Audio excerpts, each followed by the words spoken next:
Bu gecə Həzrəti Əli əleyhissalamın şəhadət gecəsidir. Və həmçinin bilirsiniz ki, Qədr gecəsi Quran-ı Kərimin nazil olduğu gecədir. Və Əli də natiqi Qur'andır. Qur'anın canlı təzahürüdür. Məhz Quran-ı Kərimlə Əli əleyhissalam arasında çox bənzərlik vardır. Peyğəmbər də buyurub ki, Qur'an Əli ilədir, Əli də Qur'anladır. Necə ki, Quran-ı Kərim hər mövzunu əhatə eləyir, Quran-ı Kərimə nəzər salsaq görərik ki, orada həm əxlaqi mövzular, həm hökmlər, hər bir ictimai mövzular yer alır. Əli əleyhissalam da elədir. Hər bir mövzu onun həyatında baxsanız özünüz üçün nümunə götürə bilərsiniz. Əli əleyhissalamı bu səbəblə də Camiul Əzdad, yəni ziddiyyətləri birləşdirən adlandırıblar.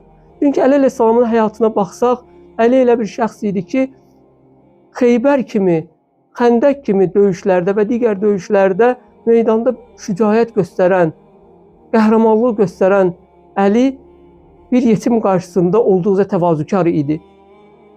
Bir yetimi gördükdə dərhal onun qarşısında təvazükarlıq edirdi, əlindən gələni edirdi ki, onları sevindirsin.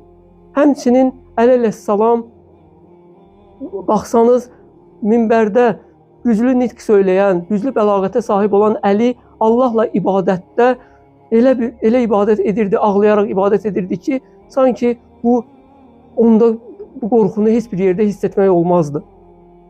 Həmçinin döyüş meydanında, namaz əsnasında ayağından ox çıxarılan Əli, bunu hiss etməyən Əli rükû halında bir fəqirə zəkat verir.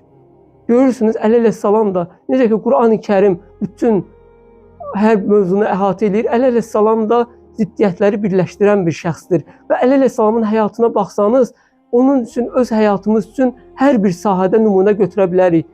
Allah bizləri bu gecənin şəhidinə xatir bağışlanmışlardan qərar versin.